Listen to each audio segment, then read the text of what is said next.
Guys, welcome back to my channel Parimala's diary. ఈరోజు ఏంటంటే aloo fry అండి. ఇంతకుముందు మనం ఆలూ డీప్ ఫ్రై చేసాము. ఇది డీప్ ఫ్రై కాదనమాట, కొద్దిగా ఆయిల్ అంటే షాలో ఫ్రై అనుకోండి. చాలా అంటే చాలా టేస్టీగా ఉంటుంది. మీరు కూడా ఒకసారి ట్రై చేసి టేస్ట్ ఎలా ఉందో నాకు కమెంట్ చేసి చెప్పండి, ఓకేనా. ముందుగా అయితే స్టవ్ వెలిగించి బాండి పెట్టి, బాండి వేడయ్యాక అందులోకి 2 టేబుల్ స్పూన్స్ ఆఫ్ ఆయిల్ వేసుకొని, అందులోకి కొద్దిగా జీలకర్ర ఆవాలు అంటే పోపు దినుసులన్నీ మిక్స్ చేసి ఉంటాం కదా, అవి వేసుకొని బాగా వేగనివ్వాలండి. అవి బాగా వేగిపోయాక నేను ముందుగానే పొటాటోస్ని కట్ చేసి వాటర్లో వేసి పెట్టాను, ఎందుకంటే అవి నల్లగా అయిపోతుంది అన్నమాట. సో ఇప్పుడు అందులోంచి తీసి బాండీలో వేసేసామంటే, ఎందుకంటే ఆయిల్ హీట్ ఉంటుంది కదా, పొటాటో కొద్దిగా వాటర్ ఉంటుంది. సో అలా వెంటనే ఇలా వచ్చేస్తుంది అనమాట, పైకి చిట్లిపోయినట్టుగా.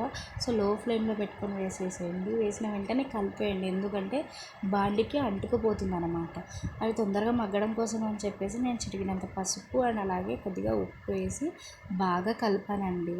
అలా కలపడం వల్ల మనకి అడుగు అంటదు. ఎందుకు అడుగు అంటుతుంది అక్క, ఎందుకు అంటుకుపోతాయి అంటారా? స్వీట్ పొటాటోస్ ఉంటాయి కదండి, అవి అయితే తొందరగా బాండికి అంటుకుపోతాయి. ఇవి ఏం పొటాటోస్ అంటే మనం ఫ్రైకి కానీ షాలో ఫ్రైకి కానీ తీసుకోవాలి అనుకుంటే మామూలు చిప్స్కి చేస్తారు కదండి పొటాటోస్, ఆ పొటాటోస్ని యూజ్ చేయాలన్నమాట. చూస్తున్నారా, బాగా మగ్గిపోతుంది. ఆవిరి కూడా వస్తుంది చూడండి, మొబైల్కి బాగా పట్టుకుపోతుంది, సెల్ ఫోన్కి. చూడండి బాగా మగ్గిపోతున్నాయి. మీరు కూడా ఇలాగే చేసుకోండి, చాలా అంటే చాలా టేస్టీగా ఉంటుంది. నేను పీస్ కట్ చేసి కూడా చూస్తున్నాను చూడండి, ఇంకా కొద్దిగా ఉడకాలన్నమాట. అప్పటికి లైట్గానే 50% ఉడికిందనమాట, అంతే. ఇంకా 50% మగ్గాల, ఓకేనా. ఉడకడం అంటే నీళ్ళల్లో ఉడకడం, ఆయిల్లో కాబట్టి మగ్గడం, ఓకే. సారీ అండి. ఇప్పుడు కొద్దిగా మళ్ళీ లో ఫ్లేమ్లో పెట్టేసి లిడ్ పెట్టేసేయాలన్నమాట.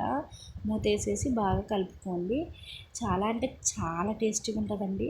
అండ్ ఈ రెసిపీ ఎవరికి బాగా ఉపయోగపడుతుంది అంటే, జ్వరం వచ్చినప్పుడు తినడానికైనా, అండ్ అలాగే మెయిన్గా బ్యాచిలర్స్ అండి, వాళ్ళైతే ఈజీగా చేసుకొని తింటారు అన్నమాట. ఇప్పుడు నేనైతే కొద్దిగా కారం, ధనియాల పొడి అండ్ అలాగే జీలకర్ర పొడి వేసి బాగా కలుపుకున్నానండి.